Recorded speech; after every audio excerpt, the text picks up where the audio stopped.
heel goedemiddag dames en heren. Voor de rubriek Xavier ontmoet zijn we deze week te gast in Maastricht bij ondernemer Ralf Gassen.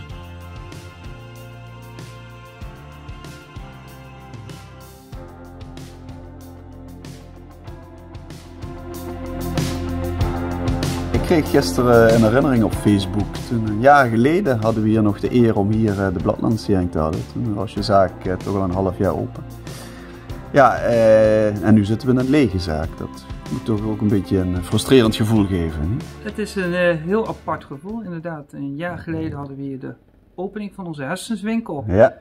Ja, nu je het zegt, het is inderdaad een jaar geleden. Het is vrij snel voorbij gegaan. Ja. Gelukkig vrij positief voorbij gegaan. Maar ja, het is, dit zijn we niet gewend in deze winkel. Dit is apart. Alles staat klaar om op te gaan liggen, om te gaan ervaren. Maar op dit moment is het niet anders. Is het niet anders. En, maar als we even teruggaan naar 2020, zeg maar het voornaamste coronajaar, laten we hopen. Was op zich geen slecht jaar voor jullie, kan ik me voorstellen. Het was een heel apart jaar. Ik denk dat elk ondernemer wel een beetje hetzelfde had. Bij ons in ieder geval van de branche. Het ging allemaal heel fijn. We hadden januari, het zijn altijd fijne maanden. Februari ging heel fijn. En toen kwam maart en toen kwam corona. En toen waren we eventjes allemaal in paniek. Ja. Wat gaat het voor onze branche betekenen? In de winkel gebeurde er eigenlijk vrij weinig. 1,5 meter is bij ons allemaal helemaal geen enkel probleem. Merkte je in die tijd ook al, of als je terugkijkt nu op dat jaar, dat mensen een kwaliteitsslag maakten? Daarmee wil ik zeggen dat ze ook meer kwaliteit wensten in dit geval voor hun bed. Omdat ze beseften dat die levenskwaliteit in het huis belangrijker was. Ja, er was meer bewustwording bij mensen. Mensen hadden heel vaak, iedereen heeft wensen. En uiteindelijk, we hebben allemaal een budget en we hebben wensen. Ja. En we merkten heel vaak, we willen op vakantie, we willen een mooie auto en alles. Maar alles viel eigenlijk voor de mensen een beetje weg, dus er was weer geld. En vaak was er wel altijd nog een wens van groep bed. En er was altijd een beetje achterover weggezet. En nu kwam die wens wel in één keer helemaal naar voren. Dus je hoorde wel heel vaak van mensen, ja, dat hadden we eigenlijk al een paar jaar eerder moeten doen. Hadden we gewild. Maar mensen waren weer veel meer bewust met hun gezondheid bezig. En dat ze ook meer energie wouden krijgen. En liever nu dan toch geen bed van de discounter. Maar toch liever een kwaliteitsbed waar we gewoon ook weer weten. Dan zijn we weer voor de komende 10, 15 jaar. Kunnen we er weer goed tegenaan. Maar toen kwam vanaf half december de tweede lockdown. Eigenlijk net voor toch wel de belangrijkste maanden van het jaar voor jullie. Dat was een andere koek. Dat was eventjes, ik zal nooit meer vergeten. Einde jaar, we hebben 1 keer per jaar hebben we bij ons grote actiecampagne van ons bedrijf. Alles klaar. Alles geregeld. Op zondag krijg ik een telefoontje van een groot bedrijf die snelwegpalen doet. Daar hadden we er een aantal van langs de A2 en langs de A76. Met mooie foto's. Ralf, je hangt op. Helemaal trots. En op maandag zegt meneer Rutte, het is klaar. Alles gaat dicht. Alles gaat dicht. En toen, dan zakte even de moed in je schoenen. Heel eerlijk gezegd, als ondernemer, dan zit je eventjes thuis. Dan denk je, wat moet ik? Ja. Dan zegt je vrouw tegen je, kom, we gaan naar buiten met de hond en de dochter. We gaan wandelen, we gaan het eruit lopen. Ja. We gaan er tegenaan, maar dan zak je moed weg. We hadden overal busabris geboekt, we hadden advertenties geboekt, alles was klaar, alles zou uitgehangen worden. Ga je met die partijen in gesprek, die denken gelukkig heel goed met je mee. Ja.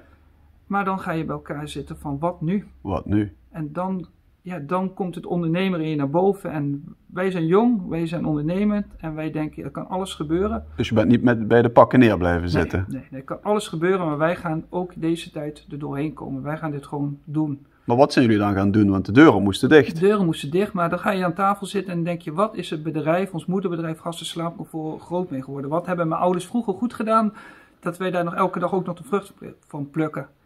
En dat is de 1-op-1 service aan de mensen en de kwaliteit en de beleving. Iets wat andere bedrijven moeite mee hebben, kunnen wij heel makkelijk doen. En kan het niet in de winkel, dan doen we het aan huis. Aan huis? Aan huis. Wij hebben met iedereen aan tafel gezeten binnen ons bedrijf. Iedereen heeft de schouder eronder gezet. We hebben bestelbussen omgebouwd, extra bussen erbij, toegevoegd aan zwaargepak, geïnvesteerd. En wij komen bij de mensen aan huis met alle spullen en goederen. Oké, en hoe wordt dat ontvangen? Hoe wordt dat gewaardeerd? Heel positief. Heel positief. In het begin vinden de mensen een beetje apart, raar. Dat zijn mensen niet gewend. Ga je het uitleggen, wat het ook inhoudt, maar biedt ook kansen. Normaal koop je een bed bij ons in de winkel en dan heb je niet de mogelijkheid om het te proberen. Op dit moment is de winkel dicht, de bedden staan er. Dus wij doen ook heel vaak, als we advies geven voor dit bed en wij hebben het vertrouwen erin dat dit het bed is voor de klant, We pikken het gewoon op in de winkel. We zetten bij die mensen neer. Gaat u maar eens een week thuis proberen. En na een week bellen we u op. Bevalt het goed? Kan het bij u blijven of bestel het nieuw? Bevalt het niet? Halen we het terug. En dan, dat is gewoon heel fijn. Dat vinden mensen geweldig. Dan wordt heel snel rondgesproken. Ja. En op dit moment hebben wij gewoon dagelijks 2 auto's de hele dag rondrijden. Alleen maar aan verkoop aan huis. Gaat het goed met je organisatie? Dan komt er toch een vorm van bedrijfsblindheid. In ieder geval bij ons. Mijn vrouw en ik zijn 5 jaar zelfstandig begonnen met 1 winkel. Toen kwam de winkel 2 erbij, toen kwam winkel 3 erbij, er komen allemaal mensen bij. Uiteindelijk resulteerde het van met z'n tweeën gingen we naar z'n 12 in 5 jaar. Zo. En dan maak je goede keuzes, je neemt goede mensen aan, maar er gebeuren ook dingen waar je achteraf denkt die hadden beter gekund.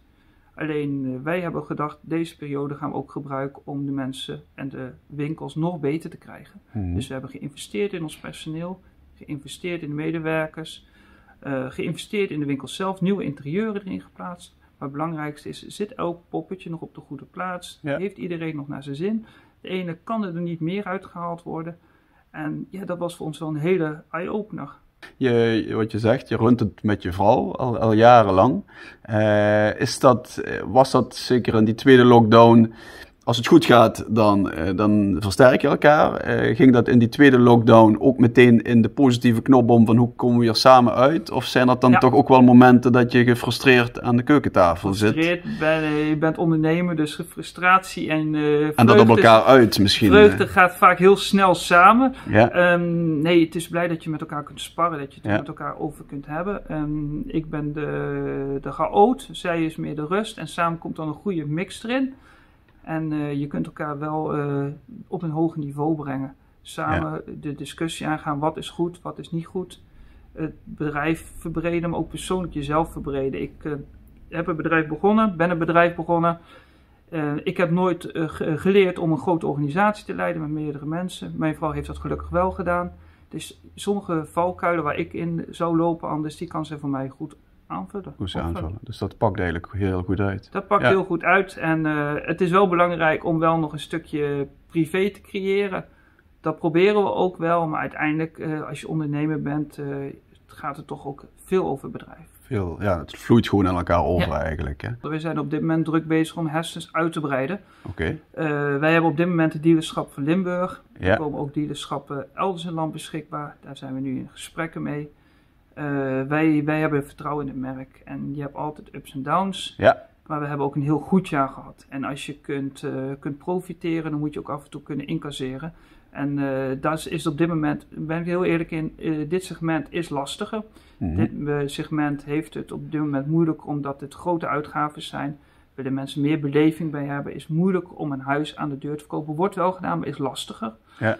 Maar wij hebben ook het geloof en de overtuiging erin op het moment dat de deuren open gaan, dat we hier weer helemaal er tegenaan kunnen en dat het alleen maar beter gaat worden. En die groeiplannen, zijn die dan toch iets vertraagd door deze situatie? Of zeg je nee, als je een lange termijnplan hebt, dan mag zo'n virus niet te veel vertraging in dat plan gooien? Ik zou liegen als ik zeg helemaal geen vertraging. Nee. Maar je kijkt wel kritischer naar andere dingen. Er komen ook andere mogelijkheden. Dat merk je wel. Er zijn dingen die eerder niet mogelijk waren, worden nu wel in één keer mogelijk. Binnen leveranciers, maar ook binnen locaties. Ja. Bijvoorbeeld de nieuwe winkels, nieuwe locaties. Je wilt op een hotspot zitten. Panden die altijd vol zaten, komen nu ook beschikbaar. Dus dat zijn weer mogelijkheden die komen. Maar nee, wij gaan alles wat we hebben klaargezet, zoals de tijdlijn bij ons binnen het bedrijf zit, gaan door. Dus we gaan niet naar achterleunen. Nee, niet naar achterleunen. Nou, daar wens ik je heel veel succes mee in 2020. Dankjewel. Alsjeblieft.